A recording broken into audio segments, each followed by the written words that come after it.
Thanks for downloading this episode of Underage Grandparents. I'm Maddie Acton, and usually I would host this show with my wife Esther. We discuss family life, trying to stay married as millennials, all whilst navigating becoming grandparents before turning 40.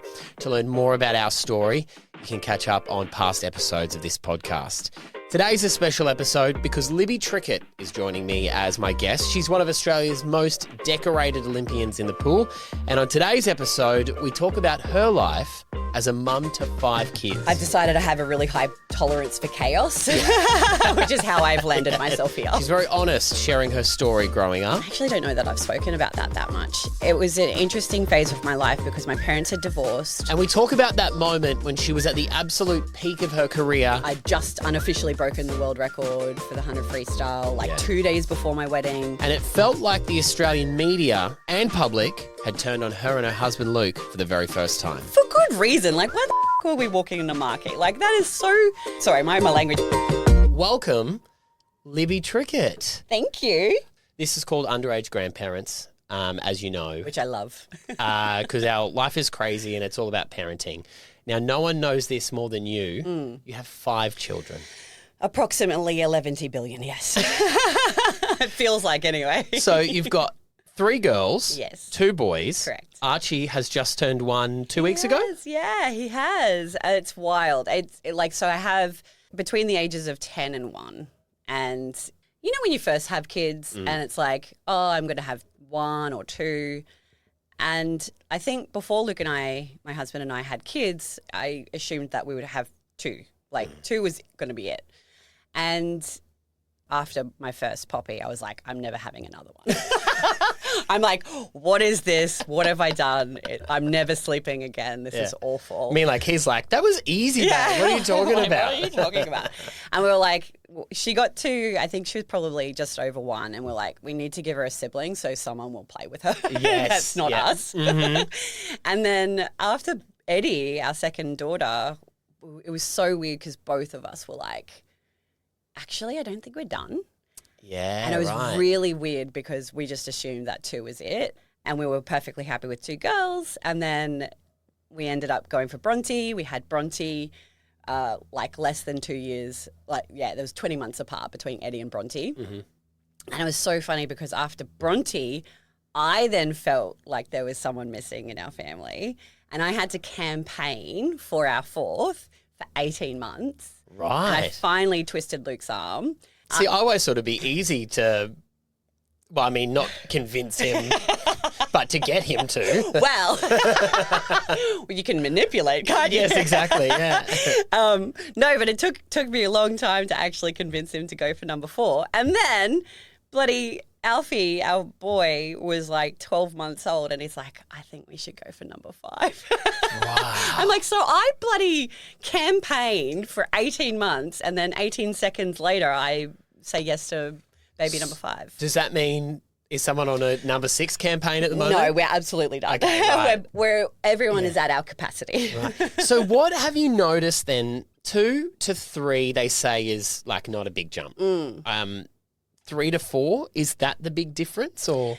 Honestly, 0 to 1 was the biggest transition for me. That was all of the growing pains of becoming a parent, all of the changes in my identity, how I felt about what I was doing. I also am conscious that during that time I wasn't that long retired from swimming for the second time. Yeah. So, there was a lot of identity shifts on all levels. I think all parents go through that kind of identity shift, particularly women, of course. Of course. But so for me, a lot of people say it's the 1 to 2 or the 2 to 3 or the 3 to 4, but 1 to 2, it's it's just another one. Yeah. And then 2 to 3 is the same. And and it's really, for me, the nicest thing about going from 4 to 5 was seeing my oldest with my youngest. That is such a joy to see my daughter, my oldest daughter, and I went through postnatal depression with her and I thought I was failing at everything. And to see her be so kind and so gentle and so patient with our baby is just that's the stuff of dreams for me. I've decided I have a really high tolerance for chaos, which is how I've landed myself here. Fair enough, fair enough. When you say you had postnatal depression with your first daughter, do you think that was linked to being an athlete? You were so used to winning, and you're like, when you won, meant that you did it right. Mm-hmm. So when you couldn't put a end marker on it where you've done it, was that sort of a cause? Or? 1,000,000,000%. Yeah. Okay. I mean, obviously there's layers to everything and there's nuances to everything. But I think certainly, coming from a sporting background, it's so black and white. Like it's so you've done good or you haven't done good, basically. Yeah. And you're getting feedback every single day with training. It's not just the competition, it's every day you're, working towards something, you feel like you're achieving something. And with a child, there's no one giving you feedback. And for me, the only feedback that I was receiving was the fact that she wasn't sleeping. Yeah. She was a super cranky baby. Yeah. And so I didn't feel like I could settle her. And because I was, lacking in sleep, I didn't feel capable of like making all of her food perfectly. And, I felt like there was just so many areas that I felt like I was, in inverted commas, failing her. All of my friends were having children and their babies slept, and somehow I was wrong because of this situation. And it was really deeply, deeply uncomfortable and deeply disorientating, I think, for a lot of reasons. And I think the main reason was just chronic sleep deprivation. Oh, you can't, like people tell you when they've had kids, they'll tell you about it and you think to yourself, like, yeah, whatever. Yeah, okay. Righto. Your baby doesn't sleep, but mine will. Yeah, and then you're in it Yeah. and you're like, I think I'm going to die. Yeah, totally, right? It's like I physically feel like I'm going to die. I physically feel like I cannot keep my eyes open. Yeah. It's wild. And if not, my partner's probably going to kill me or I'm going to kill them. Yep. No, totally. Yeah. And it's funny because, I joke about it a lot, but I definitely had those feelings. Like I felt like I was going to either kill myself or kill my baby. And to think about that now is like horrifying. Yeah. But at the time when you're so deep in it, it's like, it's crushing. Yeah. And you're like, and I think that was the point that I realized that I needed to go and get some serious help. I also want to talk about you as a teenager because Australia, the world, got to know you very young. And we knew you as Libby Trickett, the Olympian and the swimmer and the champion. But who was Libby Trickett without all of that?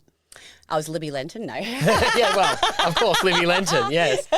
Back in the day. Like, were you, we always hear about, in the teenage days and what your mum and dad would say. But what kind of kid were you? I was a kid who really didn't feel comfortable at school. Yeah. I've found really great friends. I'm still friends with the girls that I met in grade 8. They're some of the most important people in my life. But other than the friends that I found school really difficult, honestly. Yeah. I have subsequently been diagnosed with ADHD, so that probably had a lot to do with it. Yes, yep. I mean, how many people are diagnosed these days? But I was... Well, especially women, because they didn't look at girls, they were like, oh, it's a boy thing, really, didn't they? Totally. And, it obviously presents way differently in women as opposed to young boys as well. But I think for me, I always felt really dumb. So I felt like I was behind everything. And so I didn't feel like I could concentrate. I didn't feel like I could do well at school. And the one saving thing for me was my access to sport. Sport was such an important part of my life from the very beginning. Even growing up in Townsville, I was always doing something. I was climbing trees. I was in the pool. I was, doing gymnastics and athletics and tennis and diving. Like I tried everything. Yeah. And that for me, it gave me a sense of self. It gave me a sense of focus. But it was funny because I always loved racing, always hyper competitive. Yeah. But I didn't learn to actually enjoy training or understand what training was for until I was probably about 15. Yeah. And then I started to make the connection that if I trained hard, then I got to race even faster. So getting, if you were taking it seriously from around 15, do you feel like there was points in your teenage life you missed out on, like parties and stuff like that? Or? It's I know I'm from Central Queensland and I know what North Queensland's like. Yeah, we're loose. Yeah. Yes, exactly. No, it's an interesting question. Do you know why? Because it was even during my high school, so between the ages of 15 and 17, I was drinking very regularly. Yeah. And not just drinking, like binge drinking. Yeah. I actually don't know that I've spoken about that much. It was an interesting phase of my life because my parents had divorced when I was 10. I moved to Brisbane. So my mum was a single mother of 4 children, and everyone was going through a lot of mental health stuff. Yeah. But at the time, nobody knows about it. Nobody understands it. Nobody recognizes it. Yeah. Mum didn't really know what to do, I guess, with it. She's dealing with her own stuff at the same time. Yes, isn't she? her own grief, her own processing, her own trying to navigate life. And so I looked to alcohol to find social life and find someone who liked me, or, it was a really difficult time. And it was funny because at the same time as I was drinking every weekend, I was starting to get slowly better and better at swimming.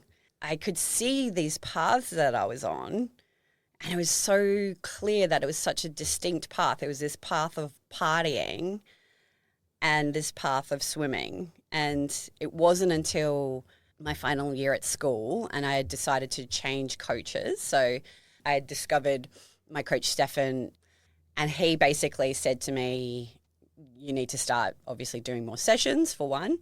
And I was just coming up to schoolies, and I had been told by Stefan that I could only go for 2 days rather than the full week. Right, that's a big one, It isn't was it? a big, At yeah, that age. yeah, it's 17, right? So I was at this moment where I had to make this choice to either go down this path of partying and not really knowing what I wanted to do, or choosing swimming.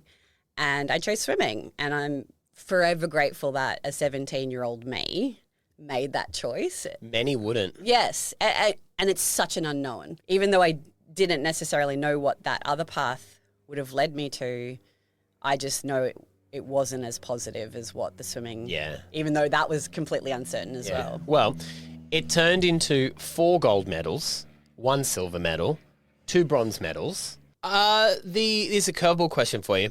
Are the Olympics as horny as we all hear about? Like, the Olympics just gone, they were like, there was 20,000 condoms distributed. Yeah. And it always seems to be the biggest story every time the Olympics rolls around. Yes. So, yes. Okay. Everyone's a horn dog. But, look at everyone. They are incredible specimens. Oh, everyone's at their physical peak, right? Peak. Except for the shot putters. They're a bit different, Look, what I love about going into a food court at the Olympic Village, right, is that you see every different shape and size of sport. You can pick them. There's the weightlifters, there's the gymnasts, there's the volleyballers. You can pick them. Right. It's really enjoyable in that respect. But yeah. You're like, last Olympics I shagged a volleyballer. I am looking for a javelinist this time. Javelin, anyone. Don't bring your poinky thing. No. Not that poinky thing.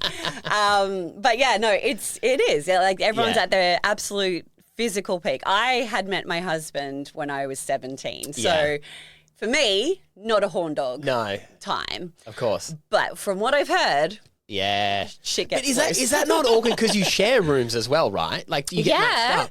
So is there some sort of rule of Well, there's rules around people would put pieces of clothing on doors to be don't come in. That old chestnut. That old chestnut. But there's literally in the kind of hub for the Australian team. Yeah. There's always a bowl of condoms, which I'm grateful for because be safe. Of course, always. Everyone do what you want to do consensually. Yeah. With safety. Yeah, for sure. your husband, you met him when you were 17. Yes. I met my wife when I was 18. So it's weird when you tell people that. Do you find that? They're like, what? That's so young. Yeah. And I think they would expect someone like you who's been so well known and had such a busy career traveling the world. They'd be like, how did you hold down a relationship? Yeah. And I could completely forgotten about this story because you had done a magazine shoot for your wedding. Oh, yes. And it was in the time You went deep into the Wikipedia. I did. I was deep on the internet because I know you so well. I was like, I need to find some stuff. And it was how long ago did you get married? 19 years ago. Yeah. So that's when magazines were like peak. Yeah, right. And so you had to Peak do 2000s. You did it before Kim Kardashian did. Thank you. Thanks for noticing. You were under the marquee. You had to come to your wedding with a marquee over the top of you so that the paparazzi couldn't snap you. Yeah. Look, it's so wild. I'm going to come back to the getting married young because I think that's such an interesting conversation. Yeah. But that experience was so wild to me. Yeah. Because like Luke and I are just such random doofuses. Like honestly, we're dweebs. It was such a weird experience because we are so boring and it was just this weird kind of confluence of events that happened where, you know, I won 5 gold medals. I had sold my story. I'd just unofficially broken the world record for the 100 freestyle, like 2 days before my wedding. It was probably the first time that I really started to understand how the media can be quite awful. Awful is a great word. Intrusive. Yeah, totally intrusive. And it was funny because we'd sold our story because we just thought that's what you do. Yeah. Because, you know, I was 22 and I didn't have great advice at the time. But the story was other people were going to make money out of that story, whether you sold it or not. Yes. So I personally wouldn't have had any issue with that. Yeah. Why should the magazine take your day and make whatever money out of it? Totally. And you not get a part of it? I totally agree. And it was funny because, like, at the time, it was like myself, Brooke Hanson and Grant Hackett, who were all getting married like within a week of each other. Yeah. And we'd all sold our stories. But for some reason, I think we were the first in that kind of 2-week period to get married. And so it was like this weird, I don't know, it felt like a pile-on. Because people were giving you grief about it, right? Massive grief. And, you know, for good reason. Like, why the fuck, sorry, my language, but like, why the fuck were we walking in the marquee? Like, that is so unbelievably ridiculous. Well, I mean, I can tell the story because I know how this works, right? And I know you'll be humble about it because if a photo of you gets snapped and someone else prints it, the contract is then void because the magazine wants to print and then everyone sees you for the first time. Yes. So that's the reason for the marquee. And so the extra story from the other media outlets was like, how dare she sell her story? Like, how ridiculous. We just want to help celebrate Libby and Luke's wedding. Piss off. Correct. You just want to make money and I stopped you. Yeah, correct. Exactly. And that's exactly what happened. Yeah. But it was a really, it's a funny thing to reflect on. And, you know, the thing that I would say is that obviously the wedding isn't the thing. The marriage is the most important thing in all of it. Yeah. But like, I don't have great photos from the wedding. We had to close up all the curtains. We couldn't have photos. We got married at, we had our reception at Taronga Zoo. I had visions of, you know, having beautiful backdrop for photos. And we haven't got any of that because we were all locked down. And I'm angry that I didn't fight more for myself and what I wanted at the time. But again, like, I was 22. I couldn't have expected more of myself at that stage. And again, I didn't have great guidance in that respect. You donated the money in the end, and regardless of everything. And, you know, you say that now and people are like, oh, yeah, likely story. But we had people can investigate that and find out if you're lying or not. Yeah. We had always had intentions of donating that money because we didn't feel like we needed to keep that for ourselves. But isn't it funny now because we're in the age of social media where everyone sells every story now. If it was now, it wouldn't bat an eyelid. Yeah, exactly. But I wanted to ask you because this is something that I find so interesting because I hear so many people these days be like, just go, play around in your 20s and, for as long as possible. But you got locked down early. Like, how do you feel about that? I used to get a lot of that. And I don't know if you got the same. Yeah. Because But I think it would be more directed at men as well. Probably, yeah. So when I met my wife, she was 22. I was 18. She had a 3-year-old. Yeah. And I think that's... also yeah, complicates it. That it was like everyone thought that their opinion was important. Yeah. And I can remember people when I was at radio, because I started in radio when I was really young. I had this job and the people in management were like, I don't know, like, do you really want to lock yourself down to that? Shouldn't you be out, like... playing the field. Pretty much, yeah, like, shouldn't you be out... sowing your seed? That exact sentence got used to me. And I think about it now. Yeah. I was an 18, 19-year-old kid. Yeah. And a fully grown man said that to me. That's wild. That is, it's terrible. Unbelievably inappropriate. And look, because of that outside pressure, from some friends, not a lot of family, like the odd here and there, it did make it hard for the start of our relationship. We broke up and got back together a lot of times because, it was weird for me as an 18-year-old to be so in love and not be frightened of it. Yeah. Because we don't get taught those things as well. Of course. Mm-hmm. So I can remember the last breakup we had and I, tried to weasel my way back and Esther was like, not a chance. She fully cut me off. Wow. And I think I worked at it for like 3 or 4 months. Yeah. And it all changed from there. Yeah. When I accepted that it's what I want and other people's opinions don't matter. It didn't bother me. Did you get that same thing, especially as someone who was so well known and successful? Yeah. I mean, I always joke that Luke knew he was onto a good thing, so he locked me down early, obviously. Well, all people should realise. Yeah, This of is the course. thing. Yeah. I feel like my mum would have never said that's a bad idea. I remember telling her, this is hilarious. Yeah. We were 6 months, Luke and I were 6 months into our relationship. I was 18 and I told my mum that I'm getting his initials tattooed on me. Oh. And she's like, oh, okay, well, if anything happens, I'm sure you can get it lasered or changed. I'm like, thanks, Mum. So I knew he was the one very, very quickly. And I was a person who fell hard and fast. And it was an interesting thing because I think people assume that you don't know. You don't know what you're missing out on and you don't know what you might miss out on. Yeah. So you need to keep your options open. You might miss out on venereal diseases. Come on. That sounds great to me. I'm happy to give that a wide berth. But it is, and it's an interesting process. I'm sure you have found this, especially now that you're grandparents. I know, yeah. But you have to actively choose to grow together. Yeah. And that's the interesting thing about getting together at a young age, as opposed to getting together in your late 20s or 30s, because you've really established your identity, you really established who you are and the person you want to be and what your values are. Yep. Whereas, 18, I don't know who the hell I am. Yeah. And so it's an active choice of growing together 100% through that process. 100%. And, it can be really uncomfortable again, that discomfort of being like, oh, I don't want to do that anymore. That sounds terrible. Yeah. And having to work really as a team.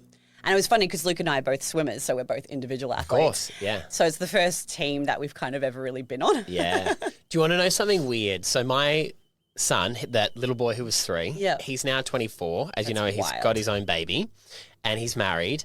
He got engaged within 6 months of meeting his girlfriend. Yeah. And it was really hard, even though Esther and I had been through everything we had been through being so young, not to give him the judgment that people had given us. The same advice, It was really bizarre, and it was not in a bad way. We love Maddie, his wife. Of course. She's beautiful, and he's a really smart, sweet kid. Man, I should say. Yeah. It was really hard not to be like, don't you think this is too fast? Are you sure? Yeah. You know what I mean? It must be inbuilt in us as parents to never want to quite let go of helping them make their decisions. Totally. And I think as well, because, it's not an easy thing to get together at a young age and choose to grow together. Yeah. And we know that implicitly. Yeah. And so you're worried for that process, maybe. I think, like, I try and think about my kids being 18 or 19. I was 22 when I got married. Yeah. Like, I kind of go, oh, wow, that is really young. Totally. Really. Like, it's so young. I know. But, it's it's allowing them, I guess, to find their own way. Yeah. Even though they might be replicating things that are us. It must be such a weird experience. It's so strange. Yeah. Trust me, it's the weirdest thing in the world. But then you just hope that they find a relationship like you have with your partner, right? Completely. Like, well, a mate said to me, because we were talking about it, we're like, oh, he seems very young and it's too fast. And they said, well, think about your relationship. That's what he's seen. yes. He saw us get together young. Yeah. And he's like, that's what it is. He wanted to be a young dad. Yeah. You know, he was married before his 21st Which means birthday. he loves you. Like, That'll make me cry. So no, but that's I know, what that right? And that's where you go, means. oh my God, I've done something right. I know. For all the things I feel like I did wrong. Yes. It just gave me goosebumps. It's kind of weird to see you've completed a human. Yeah, You know what I mean? Like, completed a human. Yeah. Oh my God, that's going to make me cry. yeah. And then they go and do their own thing. Yeah. Let's talk about the podcast Sportish. I've been really enjoying it. Thank you. And That means a lot. I really appreciate that. you're welcome. It's fantastic. You can listen to it on Spotify, and you can see the videos too there and on Apple. People I know our age, they've got kids who are in sport, and for any parent who's got a kid who's just starting in the under fives all the way up to the 20s, I don't know, there's so much in this, I think, that parents can get out of it. For Georgie and I, my co-host, who's also my sister-in-law, we Yeah. married into the family, which is hilarious. We were so passionate about having these conversations. We've got 8 kids between us. And, you know, we're really at that stage now that our kids are kind of into squads and different sports. And, you know, Georgie has started doing some volunteer coaching at netball. And it's been a whole process for us to realize how bad I think some of the systems have gotten. And especially for me, she's less of the elite athlete. She's more of an everyday athlete. Yeah. And she says that. I don't say that, but she says that. And I've obviously come from that elite athlete background. And I think people assume to be an elite athlete, to be one of the best, you have to be like specializing at a really young age. Yeah. And what we know is that the research does not add up to that. Yeah. And very well-meaning parents are wanting to give their kids opportunities, and they think that they need to be putting them in 5 days a week training at the age of 7. Yeah. And, you know, a lot of sporting organisations are trying to encourage that because that's how they earn their money. We're seeing so many injuries. We're seeing so much burnout. There's so much pressure and expectation.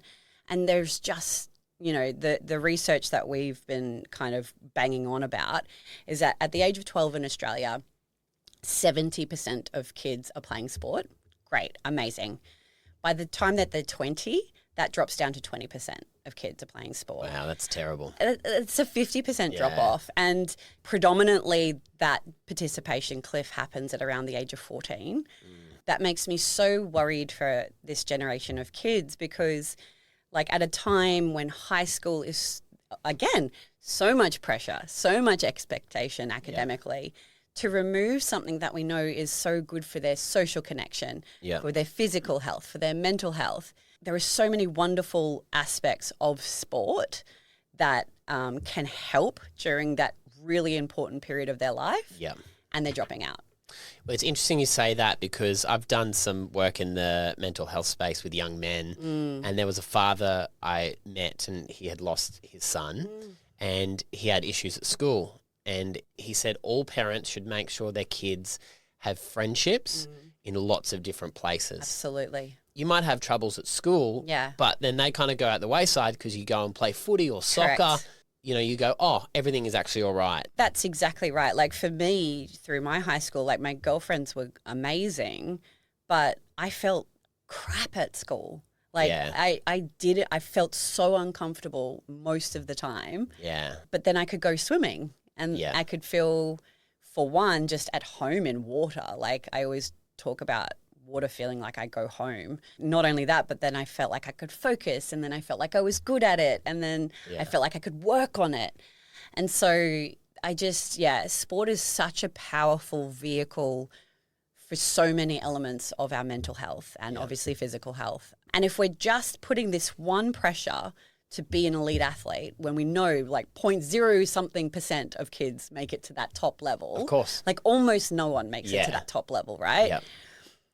But we're seeing kids drop out because there's nowhere for them to go. There's no social leagues anymore. There's only A and B teams rather than A, B, C, D, E, F teams. Yeah. Like we want to give kids as much access and availability to sport as possible. Ben Crow is one of your guests on there. He's a mindset coach and I believe a huge part of Ash Barty's success. Yeah, he's a legend. In it, he talks about play. Today we've become play deprived, which is very much like being sleep deprived. In fact, you're probably both sleep deprived, right, with young families. So very much. You both know very well that when you're sleep deprived, you're kind of cranky and frustrated and lethargic, right?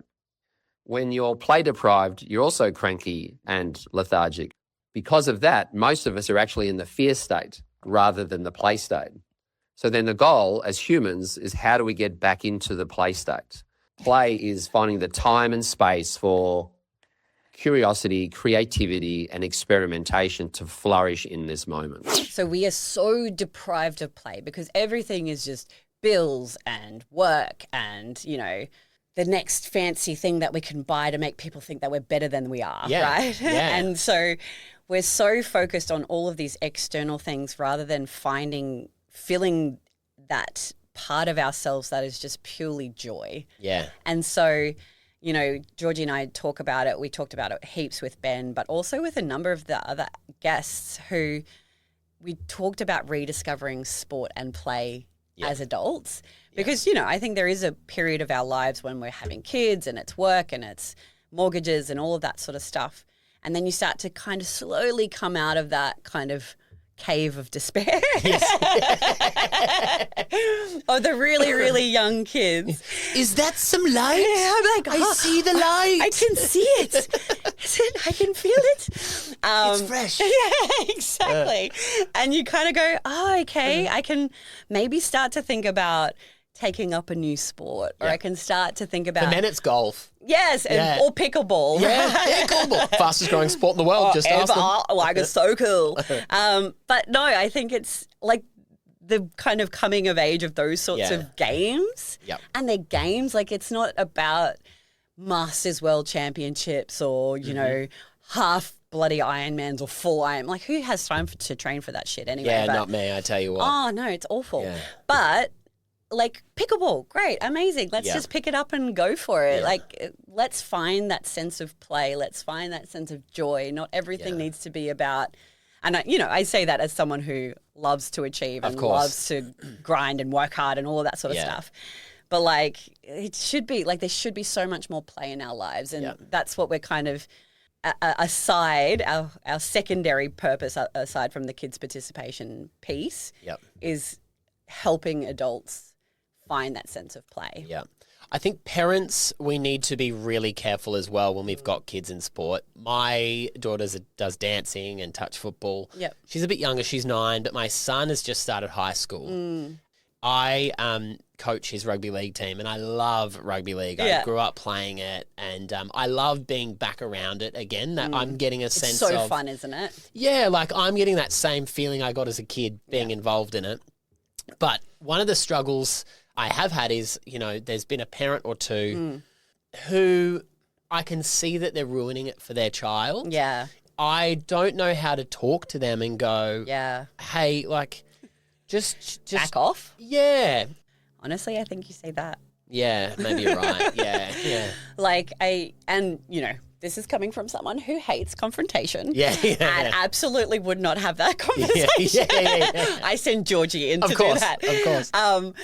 You know, and she's experiencing the same thing as a netball coach. Like, she's having to actively stand in front of some parents who are walking up and down the court trying to, like, intimidate I don't think they're trying to intimidate their child, but that's the outcome that is happening. That's how they feel, right? Yeah. Correct. Most parents are well-intentioned, and I think most parents just want to give their child opportunities. But there are a handful of parents who are living vicariously through their kids. Yeah. This is a hill I will die on. Do not do that. That is not setting them up for success. It leads to disappointment for everybody. Everybody. And disconnection in your relationship. Yeah. Most importantly, more than anything, that is the most important thing, is that connection in your relationship. And if you are trying to force your child into something that either they do enjoy doing, you're going to crush that joy, for one. Yeah. And two, if they're like not wanting to do it, they're never going to succeed. Yeah. Like that is not how a successful child will go. Like that's not how it works. And what I am surprisingly loving so much about being a parent is seeing their different interests and seeing their different talents and understanding and encouraging those things, you know. So everyone always asks me if my kids are swimmers, and everyone would assume that you're right. You have your child and throw it in the pool. Correct. Yeah. That's basically what we do, right? Yeah. And one of them, like my oldest daughter, she really seems to really enjoy swimming, and that seems to be an intrinsic motivation. But we're also very conscious that we were both swimmers and that we don't want to put that pressure on her. And she already gets it, right? Like she's already like, oh, you're going to be a swimmer like your parents. And like, I hate that. As soon as they would see her last name, they would make that assumption. And that's really hard. She's 10. Like, how does she know what she wants to do? We don't care. I honestly don't give a shit if she swims at the highest level. I want her to find something that she loves. The only thing that I care about is that she's going to swim with me when I'm old. Yeah. Like you have to like the pool. You have to like water. Yeah. But then, you know, and she's kind of competitive, but quietly competitive. Yeah. Doesn't like to kind of make too much of a show. And then I have my middle daughter, Eddie, who is just so intense and so competitive. Well, you started with middle. Yeah, well, correct. Yeah, like my middle girl, she's just like, oh, it's all about sport. And if left to her own devices, she would be training multiple times a day, every day. How old is she? 8. 8. Wow. No, she's intense. Wow. And she's like, I'm going to go to the Olympics. And it could be for gymnastics, or it could be cross country, or it could be like swimming. I don't know. I haven't decided yet, but it's probably not swimming. Swimming's not my favorite, Mum. Sorry about that. I think it's probably going to be gymnastics. And I'm like, cool, man. All right. Like, let's just chill. Yeah. I love your enthusiasm. But, you know, with Poppy, I have to kind of push her and encourage her because she's a bit anxious about stuff. Eddie, I'm like, come the hell back, man. Like, right. It's too much. Yeah. And then my third girl, Bronte, she does not give a fuck about sport at all. Yeah, right. Not interested. It could change as she gets older, maybe. It could, but I don't care either way. The thing with Bronte is that I'm like, you have to choose one. Yeah. Because like more than anything, I want kids to play multiple sports. Ideally, that's great. Yep. Because they learn lots of skills. It's cross-training is excellent. It's wonderful. I highly encourage that. But if your kid does not like sport, get them to try one. And she's slowly coming around, but her thing is art. Like she's just, if she can create from sun up till sundown, like that is her in a happy place. But again, like we know, particularly with swimming, I mean, I could harp on about swimming all day, every day. But like there's so many wonderful things in terms of like helping create connections in brains and things like that. So every kid is so different, right? Oh. And you just don't know. And that's the joy. I mean, that was a very roundabout way of saying, don't live vicariously through your kids. Enjoy seeing them grow and develop and show you what they're interested in and share in that joy of theirs, because that's so contagious. I think it's important to reward effort. And that can be difficult because we need to be more engaged. Because we don't look for that, Because we don't look for that. We need to be more aware of those sorts of things and more aware and present in those moments where we can recognize that, right? Like, so we can go, hey, I know that normally you get really anxious about just running onto the pitch. Yeah. And today I didn't see that. I saw you having fun and enjoying yourself before. Like, yeah, brilliant. You know, like that's, I'm so proud of you. Yeah. That's amazing. And as Ben Crow beautifully says, at the end of every game or every race or every competition, we don't need to dissect anything. We don't need to tell them where they can improve. all you need to say is, I love to watch you play. Yeah, I love that.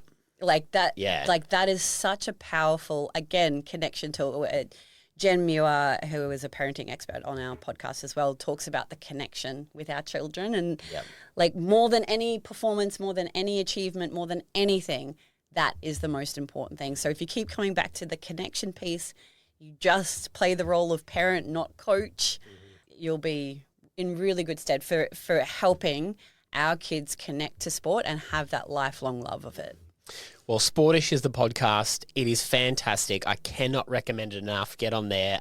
There's more episodes still to come. Yes, yeah, we've got a couple more episodes still to come, and hopefully season 2 very soon. You have been an absolute delight. Thank you for sharing so much with us today. No, my pleasure, Maddie. Thank you so much for having me. Anytime. And by the way, you've been my first guest here in my little studio shed. So thanks for stopping in. Great to see you. My pleasure. Thank you. And thanks to you for downloading today's episode as well. Thursday, we release our regular episodes, and we will have more guests coming up as well. If there's anyone who you'd love us to speak to, please let us know via the Underage Grandparents Podcast socials. Until Thursday, see you then.